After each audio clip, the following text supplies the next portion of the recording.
Assalamualaikum warahmatullahi wabarakatuh. Perkenalkan, nama saya Muhammad Febrian, NIM 1925115 2029. Prodi Diploma 4 Teknik Elektronika. Pada kesempatan kali ini saya membuat tugas UTS mata kuliah Big Data dan Cloud Computing. Materi yang saya akan bahas adalah materi bab 5, pengenalan, perkembangan, dan penerapan cloud computing. Oke, kita langsung saja.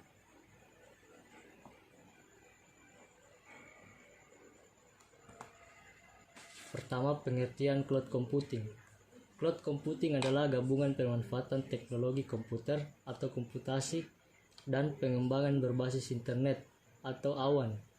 Awan atau dalam bahasa Inggrisnya cloud adalah metafora dari internet, sebagaimana awan yang sering digambarkan di diagram jaringan komputer.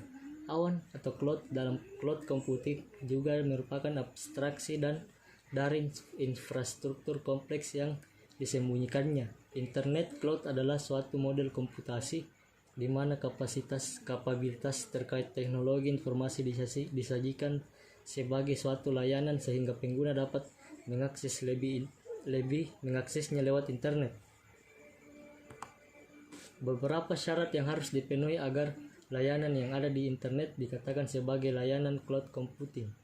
Yang pertama, layanan bersifat on demand. Pengguna dapat berlangganan hanya yang dia butuhkan saja dan membayar hanya untuk yang mereka gunakan saja. Yang kedua, layanan bersifat elastis atau scalable, di mana pengguna bisa menambah atau mengurangi jenis dan kapasitas layanan yang dia inginkan kapan saja dan sistem selalu bisa mengakomodasi perubahan tersebut. Yang ketiga, layanan sepenuhnya dikelola oleh penyedia atau provider. Yang dibutuhkan oleh pengguna hanyalah komputer personal atau notebook ditambah koneksi internet. Keempat, sumber daya terkelompok atau resource pooling. Penyedia layanan cloud computing memberikan layanan melalui sumber daya yang dikelompokkan di satu atau berbagai lokasi data center yang terdiri dari sejumlah server dengan mekanisme multi-tenant. Kelima, akses pita lebar. Layanan yang terhubung melalui jaringan pita lebar terutama dapat diakses secara memadai melalui jaringan internet baik menggunakan thin client atau thick client ataupun media lain seperti smartphone. Keenam, layanan yang terukur atau measured service. Sumber daya cloud yang tersedia harus dapat diatur dan dioptimasi penggunaannya dengan suatu sistema pengukuran yang dapat mengukur penggunaan dari setiap sumber daya komputasi yang digunakan, atau penyimpanan memori, prosesor, lebar pita, aktivitas user, dan lainnya. Adapun berbagai tipe dari implementasi cloud computing adalah sebagai berikut. Yang pertama itu SaaS atau singkatan dari Software as a Service. Berbentuk aplikasi, contohnya adalah Salesforce dan NetSuite. Kedua, PaaS, yaitu singkatan dari Platform as Service, implementasi dari database, file system, web server, middleware. Contohnya adalah Heroku, Nginx, dan Azure. Yang ketiga itu IaaS, yaitu singkatan dari Infrastructure as a Service, berbentuk virtualisasi dari infrastruktur seperti Amazon dan Rackspace. B. Perkembangan cloud computing. Hal yang mendasari konsep cloud computing berawal pada tahun 1960-an saat John McCarthy, pakar komputing MIT yang dikenal juga sebagai salah satu pionir intelijensi buatan, menyampaikan visi bahwa suatu hari nanti komputasi akan menjadi infrastruktur publik seperti listrik dan telepon. Namun baru di tahun 1995, Larry Ellison, pendiri Oracle, memunculkan ide network computing sebagai kampanye untuk menggugat dominasi Microsoft yang saat itu merajai desktop computing dengan Windows 95-nya. Larry Ellison menawarkan ide bahwa sebetulnya user tidak memerlukan berbagai software, mulai dari sistem operasi dan berbagai software lain. dijejalkan ke dalam PC desktop mereka. Beberapa contoh dari sejarah membuktikan bahwa telah berkembang konsep pembuatan kerangka kerja komputasi secara online tersebut sebagai berikut. Yang pertama, sebuah portal internet yang memiliki berbagai fasilitas layanan umum dari surat elektronik atau email, forum diskusi sampai dengan penyimpanan dokumen dengan media penyimpanan yang sangat luas. Bahkan ada beberapa yang menyediakan dalam kapasitas tanpa batas atau unlimited storage space, sampai pada mekanisme berbagi dokumen, layanan blog, dan sebagainya. Kesemuanya disediakan dalam sebuah tempat. Layanan Software as a Service atau SaaS dari berbagai vendor teknologi informasi terkemuka, mulai dari layanan pemindaian virus secara online sehingga layanan pemindaian spam dan sebagainya. Ketiga, layanan SpeedyWiki. Ini secara sederhana dapat dirujuk sebagai dasar-dasar cloud computing, dalam artian fasilitas SpeedyWiki ini dapat diakses dan dipergunakan secara bersamaan untuk berkolaborasi dalam menyusun dokumentasi yang sangat kompleks. Keempat, aplikasi point of sale atau POS pada kasir pasar swalayan dengan metode terminal service juga dapat dikategorikan sebagai dasar-dasar cloud computing. C. Evolusi cloud computing. Selama perkembangan cloud computing mengalami evolusi yang sangat pesat. Cloud computing merupakan evolusi yang mengadopsi virtualization, service-oriented arsitektur, dan utility computing. Cloud computing memungkinkan konsumen teknologi untuk memikirkan komputasi secara efektif dengan biaya minimal dan dapat diandalkan. Hal yang juga tidak perlu lagi dikhawatirkan oleh pengguna adalah tentang bagaimana membangunnya, cara kerjanya, siapa yang mengoperasikan atau di mana harus meletakkannya. Ada beberapa pemahaman tentang cloud computing yang dapat membantu kita untuk mengenal apa itu cloud computing. Yang pertama, internet bisa dianggap cloud besar. Cloud berisi komputer yang semuanya saling tersambung. Dari situlah berasal istilah cloud. Jadi semuanya disambungkan ke cloud atau cloud itu.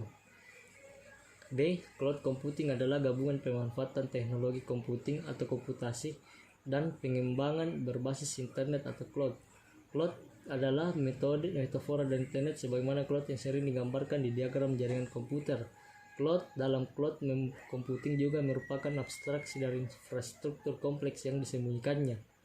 C. Dalam perspektif teknologi komunikasi sendiri, cloud computing atau komputasi cloud dapat diartikan sebagai suatu teknologi yang memanfaatkan internet sebagai resource untuk komputasi yang dapat direquest oleh pengguna dan merupakan sebuah layanan dengan pusat server bersifat virtual atau berada dalam cloud atau internet itu sendiri.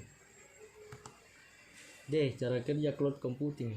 Dengan komputasi cloud, klien hanya memerlukan komputer sederhana seperti netbook dirancang dengan komputasi cloud dalam pikiran, atau bahkan smartphone dengan koneksi ke internet atau jaringan perusahaan dalam rangka untuk membuat permintaan data dari cloud. Maka istilah perangkat lunak sebagai layanan atau SaaS, perhitungan dan penyimpanan dibagi antara komputer remote untuk menangani volume besar dari kedua, sehingga klien tidak perlu membeli perangkat keras mahal atau perangkat lunak untuk menangani tugas.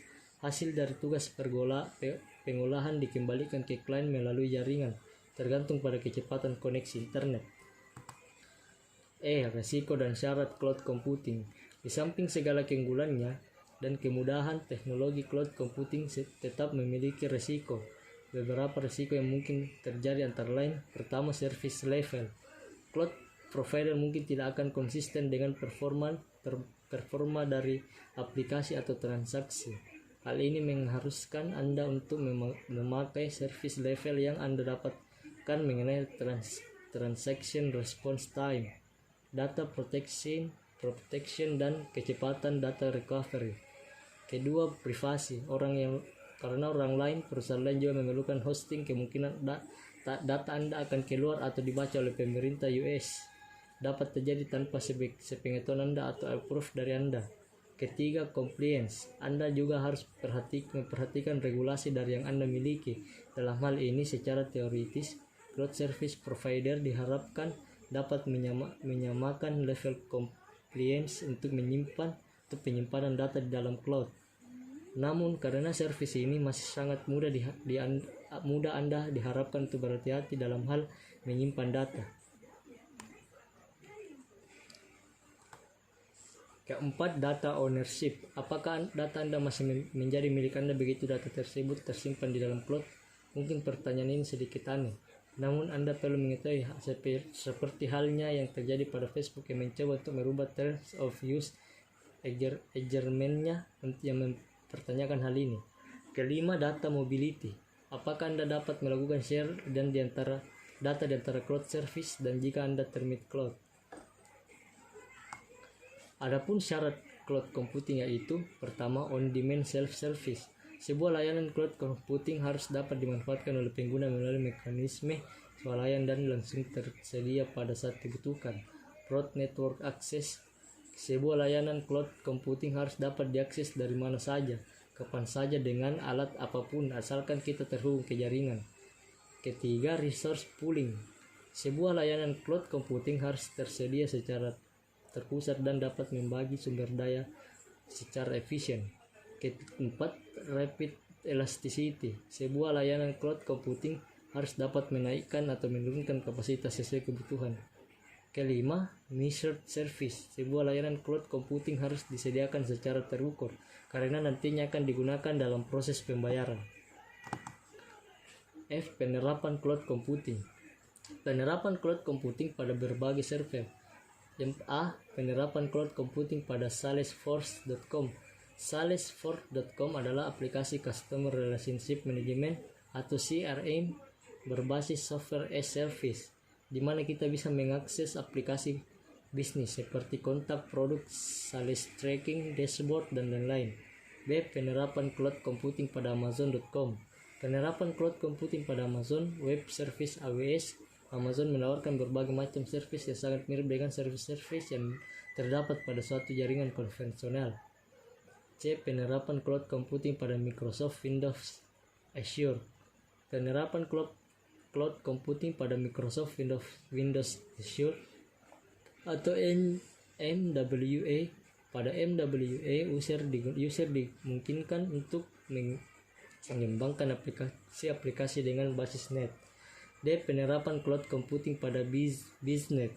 Biznet Cloud Computing adalah platform komputer generasi masa depan yang dapat memberikan keuntungan untuk perusahaan, di mana keuntungannya tetap fokus pada bisnis tanpa harus memikirkan cara untuk setup, operasi, dan menjaga platform komputer yang berkembang.